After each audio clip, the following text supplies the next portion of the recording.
الحمد للہ وکفا وسلام علی سید الرسل وخاتم الانبیاء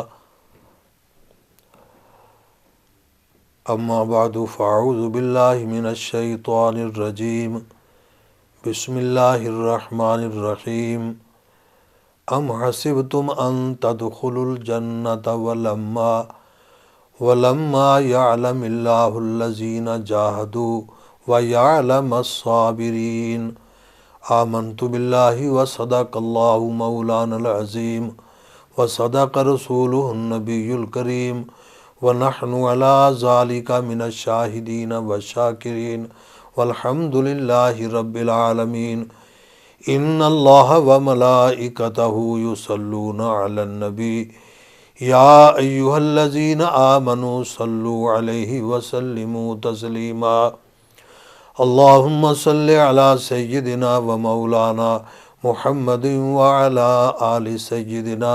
و مولانا محمد وبارک وسلم علیہ۔ حضرات محترم، اس وقت میں آپ کے سامنے سرکار دو عالم، فخر دو عالم، رحمت دو عالم صلی اللہ تعالی علیہ وسلم کے بعض ان ساتھیوں کا تذکرہ کرنا چاہتا ہوں جن کو ایک قبیلے والے آپ کی بارگاہ سے اس لیے لے کے گئے تاکہ ہمارے قبیلے میں جا کے اسلام کی دعوت دیں، اسلام کے محاسن بیان کریں، اسلام کی خوبیاں بیان کریں، اور ہمارے قبیلے والے ان محاسن، ان خوبیوں سے متاثر ہو کے وہ اسلام کی دولت کو قبول کر لیں۔ سرکار دو عالم صلی اللہ تعالی علیہ وسلم اس مسئلے میں بڑے حریص تھے۔ خود قرآن مجید نے آپ کی اس صفت کا تذکرہ فرمایا، لَقَدْ جَاءَكُمْ رَسُولٌ مِّنْ أَنفُسِكُمْ عَزِيزٌ عَلَيْهِ مَا عَنِتُّمْ حَرِيصٌ عَلَيْكُمْ بِالْمُؤْمِنِينَ رَءُوفٌ رَحِيمٌ۔ آپ ہر وقت یہ خواہش رکھتے تھے، آپ کی یہ تمنا تھی، آپ کی یہ آرزو تھی کہ لوگ اسلام کو قبول کریں، اسلام کے اندر آئیں، اسلام دنیا کے اندر ترقی کرے۔ چنانچہ اس قبیلے کے لوگ، ایک وفد میرے آقا کی بارگاہ میں حاضر ہوا اور آ کے آپ سے عرض کیا کہ آقا، آپ اپنے کچھ شاگرد، اپنے ساتھی، اپنے صحابی وہ ہمارے ساتھ بھیجیں تاکہ ہمارے علاقے میں جا کے یہ لوگ ہمارے اس علاقے کے لوگوں کو اسلام کی دعوت دیں، اسلام کے بارے میں ان کے سامنے وہ بیان کریں۔ میرے آقا نے بڑی خوشی سے، بڑی محبت سے، بڑے پیار سے ان کی اس گزارش کو قبول کر لیا اور اپنے ساتھیوں کا ایک وفد ان کے ہمراہ کر دیا، جس کے اندر حضرت عاصم، حضرت خبیب، حضرت زید بن وسنہ اور دوسرے ساتھی، تاکہ یہ جا کے وہاں ان کو اسلام کی تعلیم دیں، اسلام کی خوبیاں بیان کریں، اسلام کے محاسن بیان کریں، اسلام کی تعلیم سے انہیں روشناس کریں اور یہ لوگ اسلام کے اندر آ جائیں۔ حالانکہ حقیقت یہ نہیں تھی، وہ لوگ دھوکے سے، وہ لوگ فراڈ سے، وہ لوگ ایک اور منصوبہ بنا کے آپ کی بارگاہ میں آئے تھے، آپ کو ان کے اس دلی کیفیت کا، اس منصوبے کا، اس سازش کا جو وہ تیار کر کے آئے تھے، علم نہ ہو سکا، اس لیے کہ ہر چیز کو جاننے والا یہ صرف اللہ تعالیٰ کی ذات ہے۔ اللہ تعالیٰ اپنے پیارے محبوب سے ارشاد فرماتے ہیں، اے میرے پیارے محبوب، آپ اپنی زبان مبارک سے اعلان فرمائیں، لا یعلم من فی السماوات والارض الغیب الا اللہ۔ میرے محبوب، آسمانوں کی، زمینوں کی جو چھپی ہوئی چیزیں ہیں ان کی ذات کے علاوہ کوئی دوسرا نہیں جانتا۔ انبیاء علیہم السلام جب تک اللہ تعالیٰ انہیں نہ بتائے انہیں کوئی پتہ نہیں ہوتا، تو گویا اللہ کی اطلاع پر، اللہ کے بتانے پر، اللہ کے اظہار پر انبیاء علیہم السلام کو پتہ چلتا ہے، تو یہ اطلاع علی الغیب تو ہوا، یہ اظہار علی الغیب تو ہوا، اسے علم غیب نہیں کہا جاتا۔ علم غیب یہ خاصہ خدا بندی ہے، اور اللہ تعالیٰ نے اپنے اس خاصے کے اندر کسی کائنات کے انسان کو شریک نہیں کیا، تو اس لیے انہیں اس بات کا پتہ نہ چل سکا کہ یہ منصوبہ بنا کے آئے ہیں۔ بلکہ میں اس کی تھوڑی سی اور بھی وضاحت کرتا چلا جاؤں۔ آپ حضرات سنتے رہتے ہیں، سیدنا یعقوب علیہ السلام اللہ تعالیٰ کے بڑے برگزیدہ نبی ہیں، بڑے برگزیدہ پیغمبر ہیں، بڑے اولو العزم رسول ہیں۔ ایک وقت وہ ہے کہ آپ کا بیٹا کنعان کے جنگل کے اندر کنویں کے اندر پڑا ہے، اور بعض مفسرین لکھتے ہیں کہ 3 میل کا فاصلہ ہے، تو آپ کو اس کا پتہ نہ چل سکا کہ میرا بیٹا کنویں کے اندر پڑا ہے، نہ بتانے پہ آیا یہ قریب ہے، تو آپ کو پتہ نہ چل سکا۔ جب اللہ تعالیٰ بتانے پہ آیا تو کرتا مصر سے چلتا ہے، آپ کنعان کے اندر اپنے عزیز و اقارب کو فرماتے ہیں، ریح یوسفا، مجھے اپنے بیٹے یوسف کی خوشبو آ رہی ہے۔ انہوں نے کہا بھی آپ وہی پرانے خیالات، اسی کے اندر آپ ڈوبے ہوئے ہیں، اتنا عرصہ ہو گیا، 40 سال گزرنے والے ہیں، اس کا تو نام و نشان مٹ گیا ہوگا، لیکن آپ بڑے وثوق سے فرماتے ہیں نہیں، مجھے خوشبو آتی ہے۔ تو حضرت شیخ سعدی رحمۃ اللہ علیہ بڑے مشہور بزرگ گزرے ہیں، انہوں نے اپنی زبان کے اندر، فارسی زبان کے اندر اسے نقل فرمایا، فرماتے ہیں، کسے پرسید زاں گم کردہ فرزند،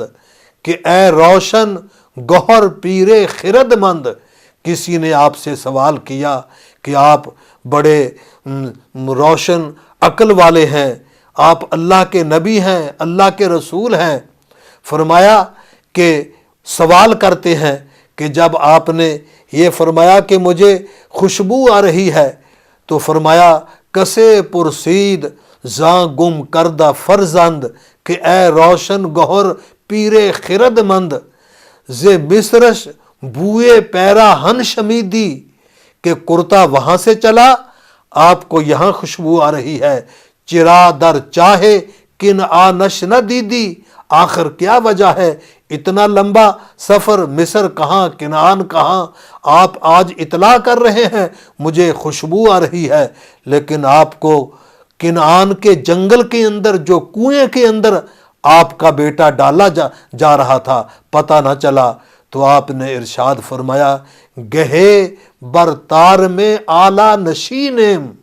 کبھی ایسا ہوتا ہے کہ ہم بیٹھے فرش پہ ہوتے ہیں، ہمیں عرش کا پتہ چل جاتا ہے، اور گہے بر پشت پائے خود نہ بینم، کبھی ہمیں کسی چیز کا پتہ ہی نہیں چلتا۔ تو اس لیے علم غیب یہ صرف اللہ تعالیٰ کی صفت ہے، اللہ تعالیٰ ہی جانتا ہے۔ اللہ تعالیٰ کے اس صفت کے اندر نہ کوئی نبی شریک ہے، نہ ولی شریک ہے، نہ غوث شریک ہے، نہ ابدال شریک ہے، نہ کوئی ابرار شریک ہے، نہ اخیار شریک ہے، اس لیے کہ خاصے کی تعریف یہ ہے کہ اسی کے اندر پایا جاتا ہے، غیر کے اندر نہیں پایا جاتا۔ تو اس لیے حضور سرور کائنات صلی اللہ تعالیٰ علیہ وسلم کو اللہ تعالیٰ نے اس کی اطلاع نہیں دی تھی کہ ان کا منصوبہ یہ ہے، ان کی سازش یہ ہے، یہ اس لیے آپ کے پاس آئے ہیں۔ آپ کو اللہ تعالیٰ نے بتایا نہیں تھا تو آپ کو پتہ نہ چل سکا۔ آپ نے اس جذبے سے کہ میرے ساتھی جائیں گے، جا کے اسلام کی وہاں تعلیم دیں گے، چنانچہ صحابہ روانہ ہو گئے۔ جس جگہ منصوبہ تھا کہ یہاں ارث بے وفائی کرنی ہے، اپنا ایک ساتھی پہلے بھیج دیا۔ کچھ لوگ وہاں موجود تھے، یہ 10 ساتھی اور مقابلے کے لیے 200 آدمی آئے۔ گویا ایک کے مقابلے میں جو قرآن کہتا ہے کہ ایمان والا کفر کے مقابلے میں 20 کافر کے مقابلے میں ایک ایمان والا کافی ہوتا ہے۔ چنانچہ انہوں نے غداری کی، بدعہدی کی، بے ایمانی کی، ان پہ حملہ کر دیا۔ حضرت عاصم اور دوسرے ساتھی آپ پہاڑی پہ چڑھ گئے، دوسرے ساتھی ان کا مقابلہ کرنے لگ گئے۔ حضرت خبیب کو بھی گرفتار کر لیا، حضرت زید کو بھی گرفتار کر لیا، اور حضرت عاصم رضی اللہ تعالی عنہ ان کا مقابلہ کر رہے ہیں۔ اور آپ نے وہاں اللہ کے دربار میں دعا فرمائی، جو حدیث کی کتابوں کے اندر ان کی دعا موجود ہے کہ یا اللہ، تیرے محبوب کو علم نہیں تھا کہ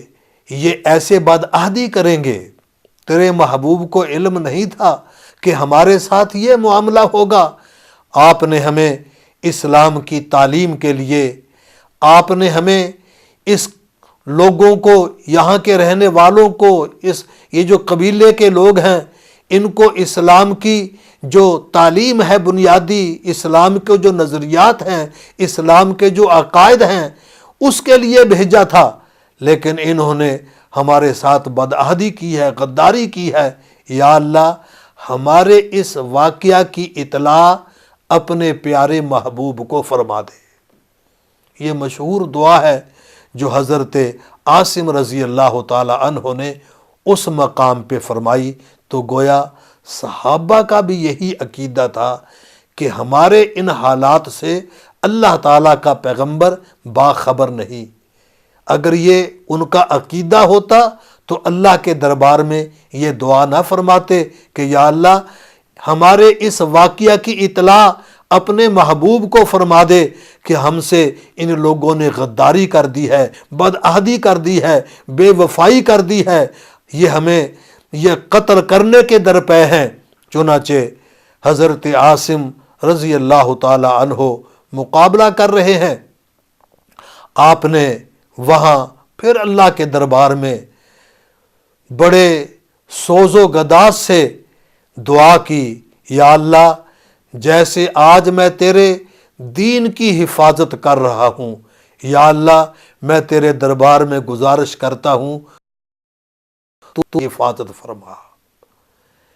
یہ آپ نے دعا فرمائی، چنانچہ آپ کو شہید کر دیا گیا۔ شہید کرنا تھا، اللہ تعالیٰ نے شہد کی مکھیوں کو آپ کی لاش کے قریب جمع کر دیا، اور کسی کافر کو یہ جرت نہیں ہوئی کہ حضرت عاصم رضی اللہ تعالی عنہ کو وہ اٹھا کر لے جاتے، اس لیے کہ بہت بڑا انعام تھا۔ 100 اونٹ دیا جائے گا جو ان کی گردن کاٹ کر ان کا چہرہ مبارک، ان کا سر ہمارے پاس لے کر آئے گا۔ تو اللہ تبارک و تعالی نے اپنے پیارے محبوب کے غلام کی، آپ کے ساتھی کی، آپ کے مبلغ کی شہد کی مکھیوں سے حفاظت فرمائی۔ اللہ تعالیٰ بتانا یہ چاہتا ہے کہ جب لوگ صحابہ کی عظمت کا تحفظ نہ کریں تو اللہ تبارک و تعالی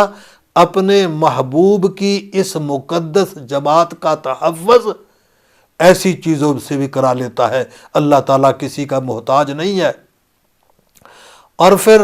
وہ اس انتظار میں ہیں کہ چلو مکھیاں جائیں گی،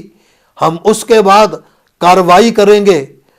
اللہ تعالیٰ کی شان دیکھیے کہ رات کو اتنی بارش آئی کہ حضرت عاصم رضی اللہ تعالیٰ عنہ کی لاش کو وہ جو پہاڑوں سے پانی آیا بہا کے لے گیا، پتہ ہی نہیں چلا۔ اللہ تبارک و تعالیٰ نے اس طرح ان کی حفاظت فرمائی۔ حضرت زید کو اور حضرت خبیب کو ان مشرکین مکہ نے گرفتار کر لیا، اس لیے کہ ان کے رشتہ دار، کسی کا باپ، کسی کا کوئی عزیز قتل ہوا تھا، اس لیے کہ ان کے بدلے کے اندر انہیں قتل کیا جائے گا۔ چنانچہ حضرت زید رضی اللہ تعالی عنہ ایک طرف چلے گئے، ان کو دوسرے لوگ لے گئے، اور حضرت زینب حارث کی بیٹی تھی، حضرت خبیب رضی اللہ تعالی عنہ کو وہاں قید کر دیا گیا، اور تاریخ مقرر کر دی کہ فلاں وقت ان دونوں کو سولی پہ لٹکایا جائے گا۔ جو اپنے مقتولین ہیں ان کا مقابلہ، ان کا بدلہ لیا جائے گا۔ میرے محترم دوستو، ہم بھی اولاد والے ہیں، ہمارے بھی خاندان ہیں، ہماری بھی فیملی ہے، ہمارے بھی بچے ہیں، ہمارے بھی کاروبار ہیں، ہمارے بھی گھر بار ہیں۔ یقیناً ان کا بھی سب کچھ تھا، لیکن ان کا سب سے زیادہ جو جذبہ تھا وہ اپنے آقا سے تعلق، اپنے محبوب کی محبت، اپنے محبوب کا عشق اور اسلام کا دفاع، اسلام کا تحفظ۔ اپنے آقا کی عظمت کے لیے اگر مال قربان کرنا پڑتا وہ بالکل دریغ نہیں کرتے تھے، اولاد قربان کرنا پڑتی دریغ نہیں کرتے تھے، جان دینے کی باری آتی دریغ نہیں کرتے تھے۔ روایات کے اندر آتا ہے کہ حضرت خبیب رضی اللہ تعالی عنہ نے ایک دن قبل کہ مثلاً کل انہیں تختہ دار پہ لٹکایا جائے گا، آپ نے زینب سے کہا کہ مجھے کوئی چیز دی جائے نظافت کے لیے،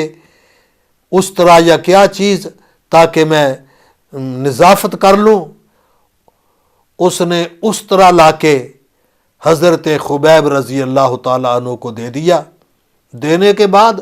وہ اپنے گھر کے کام کاج میں مصروف ہو گئی۔ اچانک اس کی نظر پڑتی ہے کہ حضرت خبیب کے ہاتھ میں استرا ہے اور ان کی گود کے اندر اس کا بچہ بیٹھا ہے۔ جب اس کی نظر اس کیفیت پہ پڑی کہ ہاتھ میں استرا، گود میں بچہ، اس کی چیخ نکلتی ہے۔ اس نے کہا چونکہ انہیں کل تختہ دار پہ لٹکایا جائے گا، اب یہ میرے بچے کو قتل کرے گا، استرا اس کے ہاتھ کے اندر ہے۔ جب اس نے چیخ ماری، یہ ہے حضور کا غلام، یہ ہے حضور کا شاگرد، یہ ہے حضور کی یونیورسٹی کے اندر علم حاصل کیا ہوا، یہ ہے میرے آقا کا وفادار ساتھی۔ آپ سمجھ گئے کہ عورت ہے، اس حالت کو دیکھا کہ بچہ میرے پاس ہے، اس طرح ہے، تو یہ پریشان ہو گئی ہے۔ آپ نے فوراً ارشاد فرمایا کہ بی بی تجھے علم نہیں، میں حضور کا غلام ہوں، میں حضور کا سپاہی ہوں، میں حضور کا شاگرد ہوں، میں حضور کا جانثار ہوں۔ میرے آقا نے ہمیں منع فرمایا ہے کہ بچوں پہ ظلم نہیں کیا کرتے، مستورات پہ ظلم نہیں کیا کرتے، جو بوڑھے لوگ ہیں بڑھاپے والے ان پہ ظلم نہیں کیا کرتے۔ یہ کہہ کے بچہ اس کے پاس بھیج دیا، اور یہی چیز، یہی کارنامہ حضرت خبیب رضی اللہ تعالی عنہ کا حضرت زینب کو اسلام لانے پہ مجبور کرتا ہے۔ یہ ان کا کردار تھا، کریکٹر تھا۔ اس نے یہ کردار دیکھا کہ کل انہیں تختہ دار پہ لٹکایا جائے گا، بچہ پاس ہے، اس طرح پاس ہے، یہ چاہتے اسے قتل کر دیتے، لیکن چونکہ ان کے نبی کا ارشاد ہے، ان کے رسول کا ارشاد ہے، ان کے پیغمبر کا ارشاد ہے، اس لیے میرے بچے کو چھوڑ دیا۔ چنانچہ وہ بعد کے اندر اسی سے متاثر ہو کے کلمہ پڑھ کے مسلمان ہو جاتی ہے۔ میرے محترم دوستو، میں آخری بات عرض کروں کہ وہ وقت آ گیا کہ حضرت خبیب کو، حضرت زید کو تختہ دار پہ لٹکانے کے لیے ادھر سے حضرت زید کو لایا جا رہا ہے، ادھر سے حضرت خبیب وہ آ رہے ہیں، دونوں کی نظریں ملتی ہیں، کئی دنوں سے بچھڑے ہوئے تھے، علیحدہ علیحدہ دونوں کو گرفتار کیا ہوا تھا۔ چنانچہ حضرت خبیب رضی اللہ تعالی عنہ کو تختہ دار پہ لٹکایا گیا تو حضرت خبیب اللہ کے دربار میں اپنی آنکھوں سے آنسو بہا کے عرض کرتے ہیں، یا اللہ، میری خواہش یہ تھی، میری تمنا یہ تھی، میری آرزو یہ تھی کہ تیرے محبوب کا چہرہ مجھے نظر آتا، تیرے محبوب کے قدموں کے اندر میرے کف سے ارسری سے روح پرواز کرتی، میں اپنی قسمت پہ ناز کرتا، لیکن یا اللہ تیرے محبوب کو علم نہیں ہے کہ آج انہوں نے ہمارے ساتھ غداری کر کے آج ہمیں تختہ دار پہ لا کھڑا کر دیا ہے۔ اللہم اخبر عنا، اے اللہ ہماری طرف سے اپنے محبوب کو اطلاع کر دے، اور یہ خواہش ظاہر کی کہ آقا یہ بہت بڑا صدمہ ہے، افسوس ہے کہ جاتے ہوئے اپنے محبوب کا چہرہ نہ دیکھا، لیکن کاش کوئی ایسا وقت ہو کہ آپ یہاں سے گزریں اور میری قبر پہ کھڑے ہو کے آپ اپنے نبوت کے ہاتھ اٹھا کے میرے لیے دعا فرما دے، تو آقا یہ میری قسمت کا بہت بڑا قیمتی وہ وقت ہوگا کہ آپ میری قبر انور پہ کھڑے ہو کے میرے لیے سلام پیش کریں گے۔ تو میرے محترم دوستو، یہ وہ لوگ ہیں جنہوں نے اپنے آقا کے لیے اپنی جانوں کا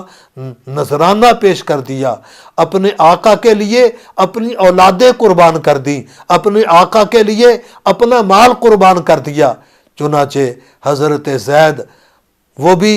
تختہ دار پہ لٹکے ہوئے ہیں، اور ادھر حضرت خبیب، ابو سفیان آتا ہے، آ کے حضرت خبیب سے کہتا ہے، خبیب کیا تو اس بات کو پسند کرتا ہے کہ تو اپنے بال بچوں کے اندر موجود ہو اور تیری جگہ تیرے پیغمبر کو، تیرا رسول، تیرا نبی وہ یہاں آ کے اسے تختہ دار پہ لٹکا دیا جائے؟ قربان جائیں صحابہ کے عشق کے، صحابہ کی محبت کے، صحابہ کے پیار پہ، صحابہ کی عقیدت پہ، صحابہ کے تعلق پہ تڑپ جاتا ہے تختہ دار پہ لٹکا ہوا حضرت خبیب۔ فرمایا بے ایمان یہ کہتا ہے میری جگہ میرے آقا آ جائیں؟ رب کائنات کی قسم ہے میں تو یہ بھی پسند نہیں کرتا کہ میرے محبوب کے تلوے کے اندر ایک کانٹا چبھ جائے، میں تو اس تکلیف کو برداشت نہیں کرتا چہ جائے کہ آپ کو یہاں لا کے کھڑا کر دیا جائے۔ تو اللہ تبارک و تعالی نے ان کی قربانیوں کی وجہ سے، ان کے احسار کی وجہ سے، ان کی جانساری کی وجہ سے اللہ تبارک و تعالی نے اس دین کو پوری کائنات کے اندر پھیلایا، اسلام کو اللہ تعالیٰ نے پوری دنیا کے اندر پھیلایا۔ اگر ان کی قربانیاں نہ ہوتیں، اگر ان کا احسار نہ ہوتا، اگر ان کی جانثاری نہ ہوتی، حقیقت یہ ہے نہ آج تم مسلمان ہوتے، نہ میں مسلمان کہلاتا۔ یہ ان کی قربانیوں کا ثمرہ ہے کہ آج ہم مسلمان ہیں۔ کتنے بد نصیب ہیں وہ لوگ جو صحابہ اکرام کے ایمان کا انکار کرتے ہیں، جو صحابہ کے بارے میں لوگوں کے اندر غلط فہمیاں پیدا کرتے ہیں، الیاذ باللہ، انہیں لالچی، انہیں ہرس والا ایسا کر کے پیش کرتے ہیں، حالانکہ اللہ تبارک و تعالی نے اپنے محبوب کو ایسا طبقہ عطا کیا کہ جس طبقے کا نہ پہلے کوئی مقابلہ کر سکا، نہ کائنات تک کے لیے اللہ تعالیٰ کے پیغمبر کی اس جماعت کا مقابلہ ہو سکتا ہے؟ اللہ تعالیٰ نے اپنے محبوب کے لیے ایسے الفاظ کا انتظام فرمایا کہ جو اللہ تعالیٰ کے پیارے محبوب کے لیے وہ خاص تھے۔ اللہ تبارک و تعالیٰ ہمیں بھی ان جیسا ایمان، ان جیسا جذبہ، ان جیسی محبت، ان جیسا پیار، ان جیسی عقیدت، ان جیسا تعلق اللہ تعالیٰ ہمیں عطا فرمائے۔ وآخر دعوانا ان الحمد للہ رب العالمین۔